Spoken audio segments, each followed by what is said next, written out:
आज़ादी की कभी शाम ना होने देंगे, शहीदों की कुर्बानी कभी बदनाम ना होने देंगे। जब तक बची है एक बूंद लहू की, जब तक बची है एक बूंद लहू की, तब तक भारत माता का आंचल नीलाम ना होने देंगे। सबसे पहले मैं आप सबको गणतंत्र दिवस की सारी शुभकामनाएं देता हूं। आज का दिन हमारे लिए और पूरे देश के लिए एक गौरव का दिन है, क्योंकि काफ़ी लंबे और कठोर प्रयत्नों के बाद हम स्वतंत्र हुए और उसके कुछ साल बाद गणतंत्र हुए। आज हम 72वां गणतंत्र दिवस मना रहे हैं। हमने अपनी सबसे पहले गणतंत्र दिवस 26 जनवरी 1950 में मनाया था, करीब स्वतंत्रता के 2.5 साल बाद।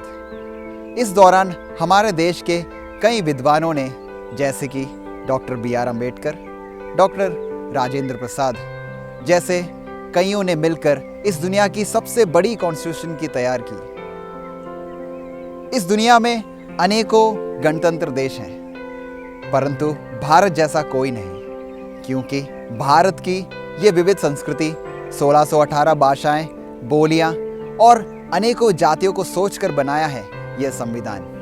आज के दिन दिल्ली में राष्ट्रपति द्वारा झंडा फहराना, राष्ट्रगान और शहीद सिपाहियों को 21 तोपों की सलामी भी दी जाती है। अशोक चक्र, कीर्ति चक्र जैसे महत्वपूर्ण सम्मान भी दिए जाते हैं। भारत की विविधता में एकता की झलक भी दिखाई जाती है।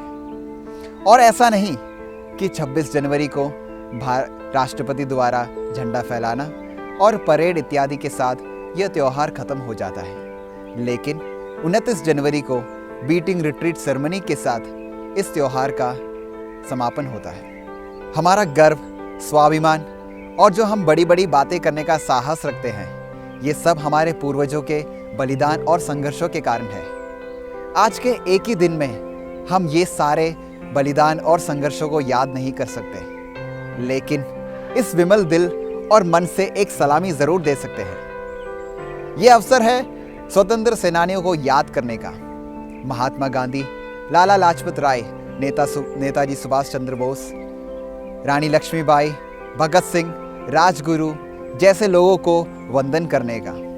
ये अवसर है हमारे देश के लिए हंसते हंसते अपनी जान न्यौछावर करने वाले जाबाज सिपाहियों को वंदन करने का।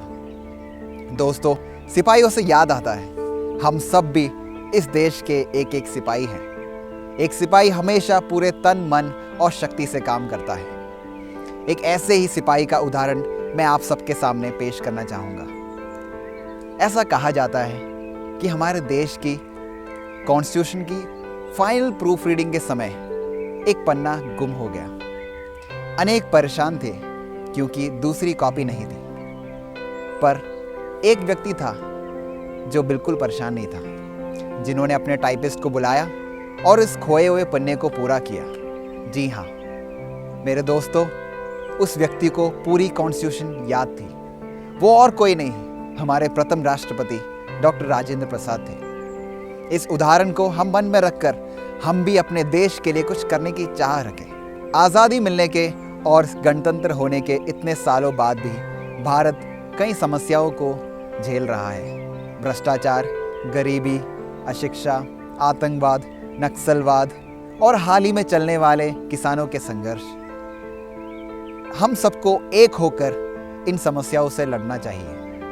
हम सबको एक होकर इन समस्याओं को खत्म करने की कोशिश करनी चाहिए। जब तक हम इन समस्याओं से बाहर ना निकलते, तब तक हमारे स्वतंत्र सेनानियों का सपना पूरा नहीं होगा। एक होकर कोशिश करेंगे तो श्रेष्ठ और विकसित भारत का निर्माण होगा। सपना देखो तो वसुधैव कुटुंबकम का। अंत में मैं यही कहूँगा, वतन हमारा ऐसा है कि कोई छोड़ ना पाए, रिश्ता हमारा ऐसा है कि कोई तोड़ ना पाए, दिल हमारा एक है, एक हमारी जान है, भारत हमारा है, हम इसकी शान है। जय भारत। धन्यवाद।